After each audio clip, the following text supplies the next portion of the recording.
Há 85 anos, em dezembro de 1922, nasceu a União das Repúblicas Socialistas Soviéticas. E o mundo se dividiu entre economias socialistas e capitalistas. O Jornal da Gazeta exibe esta semana uma série de reportagens especiais com imagens inéditas na TV brasileira sobre a maior experiência socialista da história. Vamos conhecer um pouco mais os principais líderes soviéticos e as características do regime que construíram. Na reportagem de hoje, mostramos como tudo começou.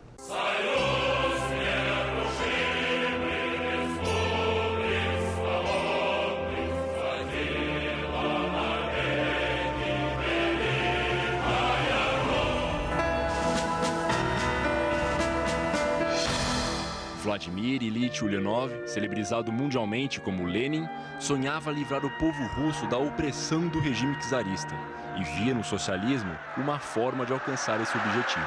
Dizer sem Lenin não teria havido a revolução não deve ser interpretado no sentido de a revolução dependeu de um acaso, ou seja, um dia nasceu um sujeito chamado Vladimir Ilyich Ulyanov, certo?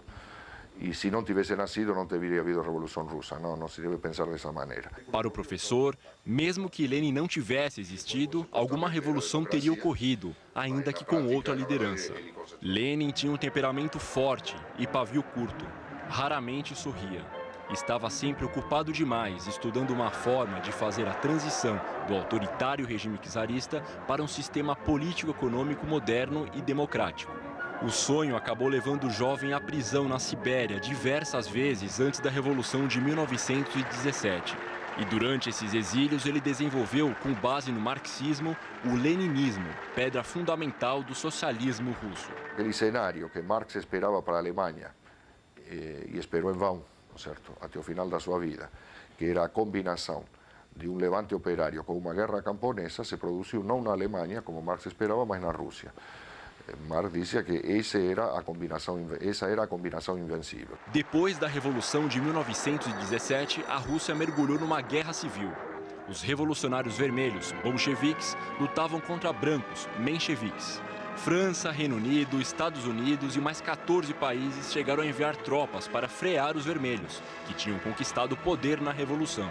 O governo provisório estava dividido entre o parlamento e os sovietes, conselhos em russo. A economia estava estraçalhada e que somente uma injeção de mercado poderia reativá-la. Então voltaram para relações mercantis em muitos setores da economia em 1921 com a chamada nova política econômica. A nova política econômica restabelecia algumas das práticas capitalistas vigentes antes da Revolução. Ela previa, por exemplo, a existência do pequeno comércio nas cidades e definia que os camponeses vendessem parte da produção ao Estado. O restante podia ser vendido no mercado. Também foi permitida a entrada de capital estrangeiro para a reconstrução do país. Para os comunistas, a nova política econômica era tida como um mal necessário. Como dizia Lenin, era preciso dar um passo atrás para depois dar 2 passos adiante. Em 30 de dezembro de 1922, depois de preparado o terreno, a nova comunidade de repúblicas nasceu. Союз Советских Социалистических Республик, em português, União das Repúblicas Socialistas Soviéticas. No começo eram apenas 4, Rússia, Bielorrússia, Ucrânia e a extinta República Transcaucasiana, que 14 anos depois seria desmembrada em Geórgia, Armênia e Azerbaijão. Ao longo das 2 décadas seguintes, novas repúblicas foram surgindo, algumas por divisão de território e outras por anexação, como Estônia, Letônia e Lituânia. No total, o número de repúblicas socialistas soviéticas chegou a 15. A ideia era que qualquer uma a adesão dessas repúblicas à União Soviética era voluntária e o próprio nome do país era um convite à revolução europeia e mundial. Mesmo depois de se tornar o primeiro dirigente soviético, Lenin optou por dormir num quarto do Kremlin destinado a empregados. Ele tinha horror à ideia de se transformar num mito. Dizia gostar de ser reconhecido como um ser humano comum, com sonhos, qualidades e defeitos. Tinha úlcera, enxaqueca e insônia. Nos últimos 2 anos de vida, sofreu uma série de derrames que o deixaram inválido. Aos 54 anos, apenas 2 anos depois da formação da União Soviética, morreu o revolucionário que pela primeira vez trouxe o socialismo dos livros para a realidade.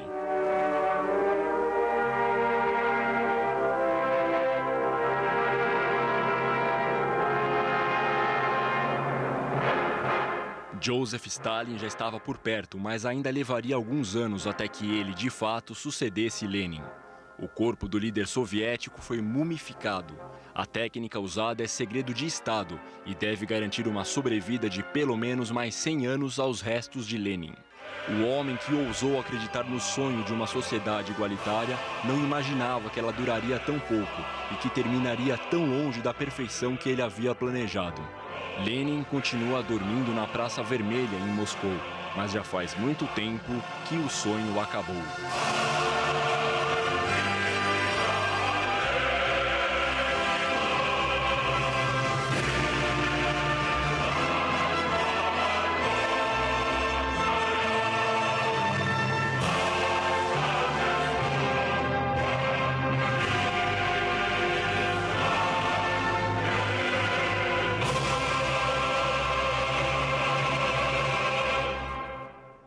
E na reportagem de amanhã vamos relembrar a era de Joseph Stalin, um período de extraordinário desenvolvimento econômico e social, mas manchado pelo sangue derramado nos expurgos.